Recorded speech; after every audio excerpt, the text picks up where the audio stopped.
Over this last year, there have been a record number of natural disasters. From fires to floods to hurricanes, these natural disasters have left people and communities devastated. But at the same time, there have been people who don't seem to care or even fully ignore calls to prepare or evacuate, which makes you wonder, do natural disasters need better marketing?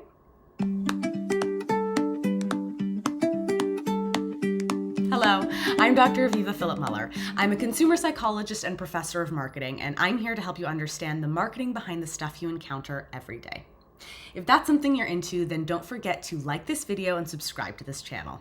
Over the past few decades, there have been some seriously devastating natural disasters that have destroyed people's homes and even injured or killed people. Events like Hurricane Katrina and the wildfires in Maui. These events are obviously tragic. What's surprising is that there are many people who ignored calls to prepare for these events and didn't even fully believe that they were going to occur until it was too late. This often takes the form of people ignoring calls to evacuate or not taking the necessary steps to protect their properties and their families. There was even a TV show called Tornado Chasers, all about people who followed tornadoes around the country and filmed themselves doing so. People don't want to believe that bad things will happen to them. They think, I'll be fine. The forest fire won't catch me. This is obviously irrational. You, like all people, are extremely flammable. So why do people think like this? One reason is that a lot of people don't think that their governments have their best interests in mind when they do things like issue evacuation orders. Now, I'm not here to tell you to trust your government.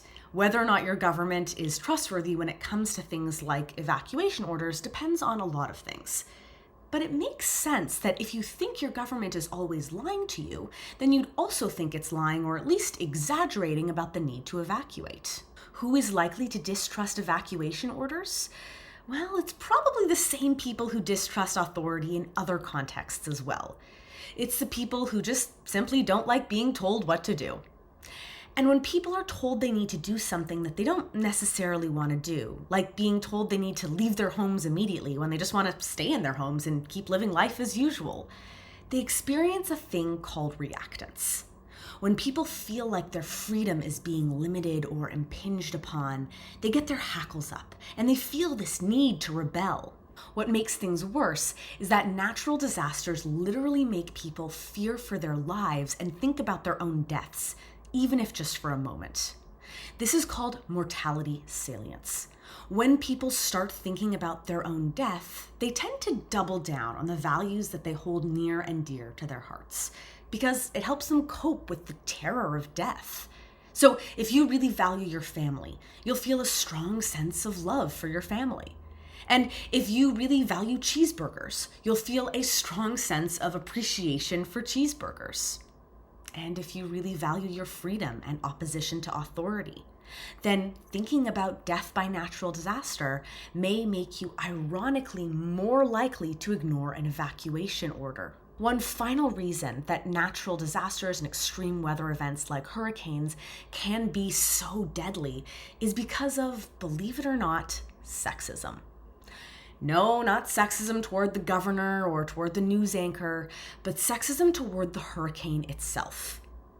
About half of all hurricanes are given traditionally girls' names like Katrina or Sandy, and about half of all hurricanes are given traditionally boys' names like Harvey or Floyd. And how it gets determined which hurricane gets which gendered name is more or less completely random. They essentially alternate. And so because there's no real difference between hurricanes with girls' names compared to hurricanes with boys' names, they should be equally deadly, right? Well, it turns out that hurricanes with girls' names are far deadlier than hurricanes with boys' names. Why? Because people underestimate how powerful a female-named hurricane is going to be. They think, oh, how bad could sweet little Katrina be? The answer? Very bad. And so because of people's sexist assumptions about female-named hurricanes being gentle and soft, they end up not preparing as much for these hurricanes as they should, and this means that more people die. So all in all, I would say that yes, Natural disasters definitely could use some better marketing.